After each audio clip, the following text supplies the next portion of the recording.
You optimize everything. Your morning, your calendar, your commute. You batch tasks. You time block. You answer emails at set times. You're a master at execution. And at the end of the day, you actually haven't had a single original thought. You've executed. You've responded. You've moved things forward. But you haven't actually thought. And the wild part is, you probably won't notice that's a problem until the moment it is. Today we're covering the Steve Jobs 2-hour rule. What it is, what neuroscience says about why unstructured thinking time is one of the most productive things you can do for your brain, and 3 ways to build the Steve Jobs 2-hour rule into your day. The Steve Jobs 2-hour rule is simple in concept. Protect 2 hours a day for free-form, unstructured thinking. No agenda, no output, no deliverable. Just your brain and some space. Jobs was known for his long, unscheduled walks around the Apple campus and through the neighborhoods near his Palo Alto home. No phone, no destination, no problem he was forcing himself to solve. Just movement and open time. Those who worked alongside him described it as non-negotiable part of his day, not a break from the work, but part of how he worked. The iPod didn't come out of a meeting. It came out of the kind of thinking most of us have scheduled out of our lives entirely. Before we get into the 3 ways for you to use the Steve Jobs 2-hour rule, let's look at what the research says about why it works. A 2007 study published in Science titled Wandering Minds, the Default Network in Stimulus-Independent Thought, used brain imaging to track what happens when the mind isn't focused on a task. What they found changed how neuroscientists think about rest. When you stop directing your attention outward, when you're not answering something, solving something, or responding to something, your brain doesn't go quiet.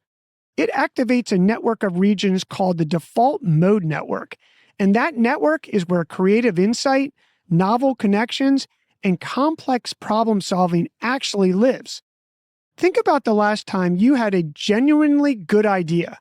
It probably wasn't at your desk, eyes on a screen.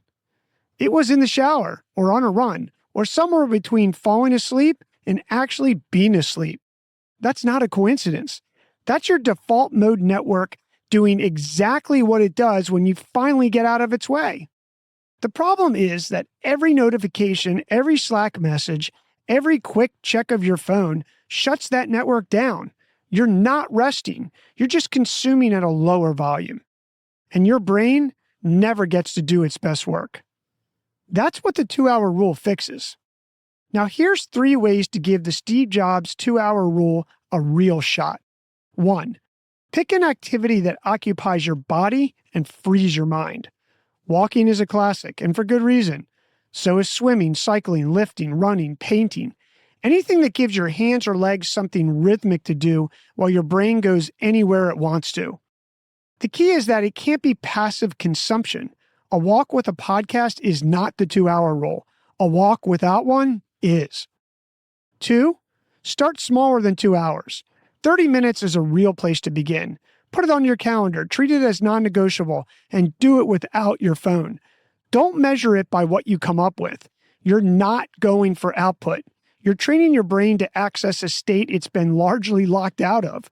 The ideas come after you've done it enough times that your brain actually believes the open time is real.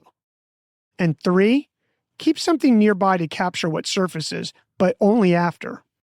Do not bring a notepad on the walk to take notes. That turns free-form time back into work mode, and it defeats the point. But keep your phone on silent in your pocket, or have a notepad waiting when you get back, and write down what came up before the day swallows it. The shower idea dies because you have nowhere to put it. Give it a landing spot. Most people are not short on effort. They are short on space. Schedule some time this week and see what your brain has been waiting to tell you. Your move.